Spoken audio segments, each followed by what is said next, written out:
سے زور سے کہکا مارنے سے وضو ٹوٹ جاتا ہے.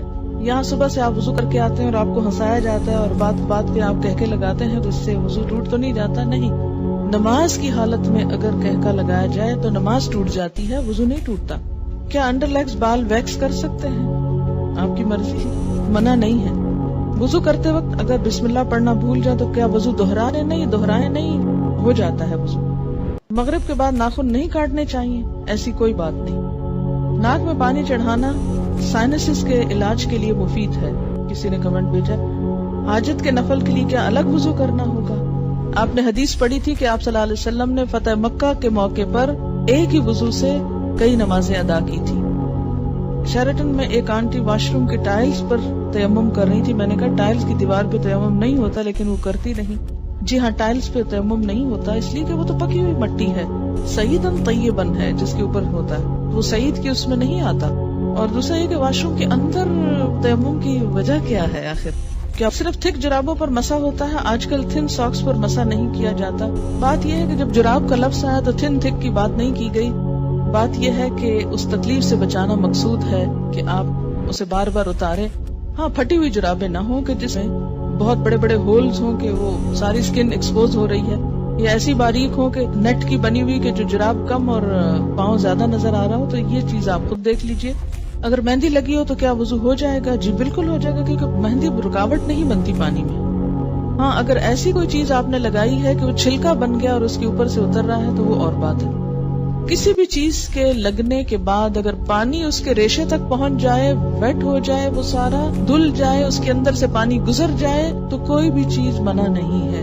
ہاں، اگر کوئی چیز پانی کے اور اس سکن کے درمیان بیریئر بن جائے، کوٹنگ ایسی ہو کہ پانی سکن کو ٹچ نہ کرے تو پھر ٹھیک نہیں. کتے کے بارے میں سوال ہے کہ کپڑے کو لگ جائے تو نماز پڑھ سکتے ہیں؟ جی اگر ڈرائی ہے تو ٹھیک ہے، کوئی حرج نہیں، لیکن اگر ویٹ کتا ہے یا اس کے چھینٹے آپ کے اوپر آ گئے ہیں تو درست نہیں. کیا عورتوں کا ختنہ جائز ہے؟ آپ کس دنیا میں رہتے ہیں؟ کس دنیا میں رہتے ہیں؟ مجھے حیرت ہوتی ہے بعض دفعہ آپ کی حیرت پر. آپ کو پتا ہے بعض افریقن کنٹریز میں یہ رواج ہے. اس میں آپ دیکھیے کہ یہ ان کا ایک لوکل رواج ہے. اسلام نے عورت کے ختنے کا حکم نہیں دیا ہوا. یاد رکھیے کسی حدیث میں عورت کے ختنے کی بات نہیں آتی، مردوں کے ختنے کی بات آتی ہے، اور ان کے لیے تو پروو ہو چکا ہے کہ ان کی صحت کے لیے ضروری ہے. لیکن اگر کسی خاص علاقے میں یا کسی خاص کلٹ میں ایسی کوئی چیز ہے تو وہ ان کا لوکل کلچر ہے. It's nothing to do with اسلام. اور اس میں بہت پروپیگنڈا بھی ہو رہا ہے، آپ کو پتا ہے. میں نے خود کئی جگہ پر یہ پڑھا ہے کہ اسلام نے عورت پہ بڑے ظلم جو ڈھائے ہیں، ان میں سے ایک ظلم یہ بھی ہے کہ بعض علاقوں میں عورت کے ختنے ہوتے ہیں. یہ اسلام نے ظلم نہیں ڈھایا، یہ لوکل کلچر کی بات ہے. اور اگر کسی علاقے کا کلچر ایسا اور پھر انہوں نے اسلام قبول کر لیا اور کلچر بھی ساتھ ساتھ رکھا. اب مثلاً آپ کسی دن یہ پروپیگنڈا شروع کر دیں کہ جو کانچ کی چوڑیاں ہوتی ہیں اگر ٹوٹ جائیں تو عورت بیچاری کا وہ خون نکال دیتی ہیں اور یہ بڑا ظلم ہے، اس لیے ان کو بنانا بند کرنا چاہیے. تو اب یہ اسلام نے تھوڑی آپ کو کہا کہ آپ کانچ پہنے. آپ کا لوکل کلچر ہے، کسی اور ملک میں ایسا نہیں ہوتا، تو آپ کی مرضی، آپ پہنے نہ پہنے، پہنے تو احتیاط کریں، نہیں پہنے تو نہ پہنے. بہت ساری چیزیں ایسی ہیں کہ جس میں اسلام نے نہ کرنے کو کہا ہے اور نہ چھوڑنے کو کہا ہے. بہت سے لوگ کہتے ہیں کہ دیوار پر ہاتھ مار کر تیمم ہو جاتا ہے. اگر اس پر مٹیوں کے قرآن پاک کی آیت کیا ہے؟ سعیدن طیبن. پلین میں پانی موجود ہے، واش روم بھی ہے، لیکن جا کر کرنا مشکل ہے، تو کیا تیمم کر کے نماز پڑھ سکتے ہیں؟ وہاں وضو کی جگہ کتنی ہوتی ہے یہ بھی بتائیے. دوسری بات یہ کہ جو لمبی فلائٹس ہوتی ہیں اس میں بعض حضرات وضو کر کر کے پانی اس طرح ختم کر دیتے ہیں کہ اس کے بعد میں جانے والوں کو بیچاروں کو ہاتھ دھونے کے لیے بھی کچھ نہیں ملتا. میں خود اس بات کی عینی شاہد ہوں. اس لیے جہاں پانی صرف وقتی استعمال کے لیے رکھا گیا ہو وہاں آپ اس سے زیادہ استعمال کر کے دوسروں کا حق نہ ماریں. ہاں، آپ پوچھ لیں جہاز والوں سے کہ اس میں 300 لوگوں کے وضو کا اہتمام ہے تو ٹھیک ہے، کر لیں. اگر غسل کرنے کے بعد استنجا کیا جائے تو کیا وضو قائم رہے گا؟ نہیں. اگر صابن لگاتے ہوئے یا ویسے دوبارہ انسان کا ہاتھ ایسی جگہ کو چھو جائے کہ جس کے چھونے سے وضو ٹوٹ جاتا ہے تو غسل کے بعد پھر دوبارہ وضو کرنا ہوگا. کیا وضو کے بغیر حدیث کے ٹیکسٹ کو چھوا جا سکتا ہے؟ چھوا جا سکتا ہے. غسل پاکی میں غراروں کا حکم ہے؟ نہیں، ایسا کوئی حکم نہیں ہے. یعنی کلی کرنا کافی ہے، گلے میں پانی ڈال کے غرارے کرنا ضروری نہیں. کسی نے مسئلہ پوچھا کہ انٹر کورس کے بعد پاک ہو جاتی ہے اور نماز بھی پڑھ لیتی ہے لیکن اس کا ڈسچارج ہوتا رہتا ہے، تو اس صورت میں کیا کریں؟ ایک دفعہ نہانے سے پہلے اپنی طرف سے پوری صفائی کر لی جائے اگر اس کے بعد کوئی ایسی چیز ہو تو دوبارہ بس وضو ہی کافی ہے. کیا ریزر کا استعمال کر سکتے ہیں؟ جی کر سکتے ہیں. MATTE یہ کس قسم کی لپسٹک ہوتی ہے؟ صرف لپسٹک ہوتی ہے. کیا اس سے وضو ہو جاتا ہے یا پانی ہونٹوں تک نہ پہنچے گا؟ میں نے کبھی لگائی نہیں، اس لیے مجھے پتہ ہی نہیں کہ یہ کیسی لپسٹک ہے. یاد رکھیں کہ چھوٹے چھوٹے سوال اس طرح کے پوچھنے کے بجائے شریعت کا ایک اصول یاد رکھیں. ہر وہ چیز جس سے پانی سکن تک پہنچنے میں رکاوٹ نہیں ہوتی اس سے وضو ہو جاتا ہے. کوئی بھی چیز جس کے لگنے سے پانی سکن کو نہیں چھوتا، خواہ وہ کچھ بھی ہو، وضو نہیں ہوگا. وضو کرنے کے بعد اگر ٹی وی دیکھیں تو کیا وضو ٹوٹ جاتا ہے؟ اس میں بھی کیا اصول کار فرمائیں؟ یہ میں نے سوال، مجھے معلوم تھا کہ یہ کوئی ایسا نہیں، لیکن میں نے جان بوجھ کے پڑھا ہے. کیوں جان بوجھ کے پڑھا ہے؟ اس سے آپ کو سکھانا ہے. کہتے ہیں نا کہ ضروری نہیں کہ ایک بہت اچھے سوال سے انسان سیکھے، بعض اوقات ایک ایسے مذاقہ خیز سوال سے بھی کچھ سیکھ سکتے ہیں آپ. کیوں؟ اس لیے کہ جب تک شریعت کے جو احکامات ہیں ہمارے لیے ان کی علت نہیں معلوم ہوگی، وجہ نہیں معلوم ہوگی، اس وقت تک ہم سمجھ نہیں پائیں گے. پہلی بات تو یہ کہ وضو ٹوٹنے کے اسباب یا علت کیا ہے، کیا وجہ ہے کہ شریعت نے دوبارہ وضو کرنے کے لیے کہا ہے؟ کہ جسم کے اندر سے ناپاک ڈسچارج جب نکلتا ہے. مثلا بہت سے لوگ مجھ سے پوچھتے ہیں بچوں کو دودھ پلانے سے وضو ٹوٹ جاتا ہے؟ نہیں ٹوٹتا. اس طرح تو ماں کو ایک عذاب میں ڈال دیا جائے کہ بچے بعض اوقات ایسے ہوتے بہت تنگ کرتے ہیں، ان کو ایک عادت ہو جاتی، جو بچے بڑے ہوتے ہیں ان کو عادت ہو جاتی ہے ہر تھوڑی دیر میں آ کے ماں کو تنگ کرتے ہیں کہ دودھ دو.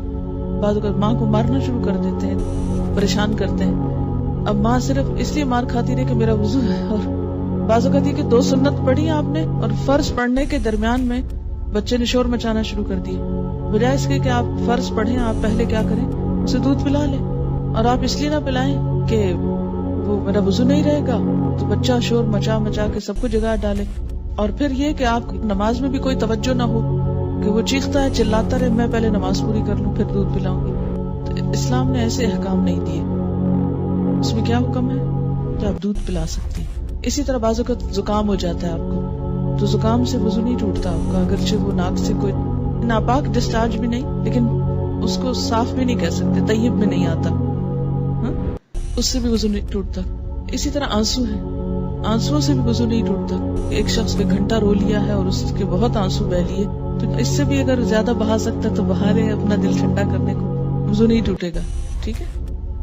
تو عربی میں ایک اصطلاح استعمال ہوتی ہے، اگر وہ یاد رہے آپ کو تو بہت آسانی ہو جائے گی، کہ سبیلین سے جو کچھ نکلتا ہے اس سے وضو ٹوٹتا ہے. سبیلین 2 راستوں کو کہتے ہیں، یعنی ناپاک ڈسچارج کے 2 راستے جو ہیں، سبیل کہتے ہیں نا راستے کو، تو سبیلین دونوں راستوں سے. اور اس سے مراد یعنی یہ ایک ٹرم استعمال کی جاتی ہے بجائے ان دونوں جگہوں کے نام لینے کے. گفتگو میں جو الفاظ انسان استعمال کرتا ہے اس سے انسان کی شخصیت کی عکاسی ہوتی ہے کہ اس کا مزاج کیسا ہے. جن کا مزاج گندا ہو وہ گندی باتیں کرنے اور گندے الفاظ بولنے کو انجوائے کرتے ہیں، لیکن ایمان، گندگی اور ناپاکی اور یہ تمام چیزیں جو ہیں یہ ایک دوسرے کی ضد ہیں. یہ انسان کی ضروریات میں سے تو ہیں، اسی لیے انسان کیا کہتا ہے، اپنی ضرورت سے فارغ ہونا. ایک بہترین لفظ ہے جو مطلب بھی پورا کرتا ہے اور ان الفاظ میں بھی کوئی قباحت نہیں ہے، کوئی شناعت نہیں ہے. تو اسی طرح جب سبیلین کا لفظ بولا جاتا ہے تو اس لفظ کے سمجھنے میں آپ کو تو دقت نہیں ہے، کیونکہ آپ عربی پڑھتے ہیں، قرآن پڑھتے ہیں، آپ کو اتنا معلوم ہے لفظ. جو چیز وضو لازم کرتی ہے وہ کیا ہے؟ سبیلین سے کسی چیز کا اخراج، ڈسچارج. ٹھیک. بعض ڈسچارجز سبیلین سے صرف وضو کو ضروری کرتے ہیں اور بعض سے غسل بھی فرض ہو جاتا ہے. ٹھیک. جہاں تک خون کے نکلنے کا تعلق ہے، سبیلین کے علاوہ اگر جسم کے کسی حصے سے خون نکلتا ہے، مثلا دانت سے نکسیر پھوٹ گئی، کہیں اور کٹ لگ گیا، جسم سے خون نکل آیا، اس کے بارے میں 2 آراء ہیں، اختلاف ہے. سبیلین میں کوئی اختلاف نہیں، یاد رکھیے سبیلین کے اخراج میں کوئی بھی اختلاف نہیں. سب کے ہاں ایسے ڈسچارج سے، کسی بھی چیز کے نکلنے سے وضو نہیں رہتا. لیکن خون اگر سبیلین میں سے نکلے تو وضو نہیں رہے گا، مگر جسم کے کسی اور حصے سے، مثلا دانت سے، ناک سے، ہاتھ سے، اس کے بارے میں 2 رائے ہیں. 2 کون سی رائے ہیں؟ ایک رائے یہ ہے اگر اتنا نکلے کہ ایک قطرہ بن کے بہہ جائے، بہنے والا خون نکلے تو وضو نہیں رہتا. ٹھیک ہے، بہنے سے مراد کیا ہے؟ مثلاً کٹ لگا، پہلے رستہ رہا، پھر کٹھا ہوا، کٹھا ہو کے ڈراپ گر گیا تو وضو ٹوٹ گیا. ایک یہ رائے. دوسری رائے کیا ہے اس میں کہ نہیں، اس سے وضو نہیں ٹوٹتا، اور وہ دلیل کیا دیتے ہیں کہ حضرت عمر رضی اللہ تعالیٰ عنہ کو جب نماز میں شہید کیا گیا تھا تو انہوں نے نماز چھوڑی نہیں، یا حضرت علی رضی اللہ تعالیٰ عنہ کا جب تیر نکالا گیا تھا نماز کی حالت میں تو انہوں نے نماز توڑی نہیں تھی. ظاہر ہے تیر نکلا تو کیا خون نہ نکلا نا. ہاں، اسی طرح اگر آپ نے وضو کیا ہے، بعض اوقات ایسا ہوتا ہے نا کہ وضو کر کے آپ ہٹنے لگتے ہیں کہ آپ کو منہ محسوس ہوتا ہے، آپ دوبارہ اسپٹ کرتے ہیں تو کیا ہوتا ہے، اس میں کچھ ریڈش محسوس ہوتا ہے کہ لگتا ہے کہ مسوڑوں سے خون آ گیا. اب اس میں وضو کی ایسی ضرورت نہیں ہے. اسی طرح بعض اوقات نماز پڑھتے پڑھتے کسی کی نکسیر چھوٹ جاتی ہوتا ہے نا، بعض لوگوں کو تکلیف ہوتی ہے. نکسیر کا معنی پتہ ہے آپ کو؟ جو بلڈ ناک سے آتا ہے، بیماری ہوتی ہے. یا اسی طرح آپ بیٹھے کوئی کام کر رہے تھے، سوئی سے سوئی ایک دم لگ گئی جسم کے کسی حصے میں، تو تھوڑا بہت خون رس گیا. یا بعض اوقات ایسا ہوتا ہے کہ کوئی پھوڑے وغیرہ نکل آتے ہیں، ہے نا. اچھا، ان پھوڑوں سے کچھ نہ کچھ تھوڑا تھوڑا رشتہ رہتا ہے، پس نکل آتی ہے کچھ، یا کسی کو کوئی اور چوٹ لگ چکی ہوتی ہے تو نماز پڑھتے میں کیا ہوتا ہے، اوپر کھڑے ہوئے نیچے بیٹھے زمین پہ، اس سے وہ پریشر آیا کسی جگہ پر تو خون اور نکل آیا. اس سے یہ نہیں کہ وضو بھی ٹوٹ گیا اور نماز بھی ٹوٹ گئی، نہیں، نماز کنٹینیو کریں. تو تھوڑا بہت اس طرح کا اگر بلیڈنگ وغیرہ ہوتی ہے تو اس کو اگنور کیا جا سکتا ہے. اسی طرح آپ وضو کر کے کھڑے ہیں، ناک سے زکام آ رہا ہے کوئی فرق نہیں پڑتا، رو رہے ہیں آپ، رو رہے ہیں کوئی بات نہیں. یا منہ سے رال ٹپک گئی، بعض لوگوں کو بیماری ہو سکتی ہے منہ سے رال ٹپکنے کی، سوتے میں تو ٹپکے گی تو وہ تو پھر ویسے وضو نہیں رہے گا. لیکن بعض اوقات ایسا ہوتا ہے نا کہ بعض لوگ جیسے کمزور ذہن کے ہوتے ہیں یا مریض ہوتے ہیں، یا اسی طرح تھوک دیا آپ نے، تھوک ہے یا تھوک میں بلغم وغیرہ ہے تو اس سے وضو نہیں ٹوٹتا. سمجھ گئے بات؟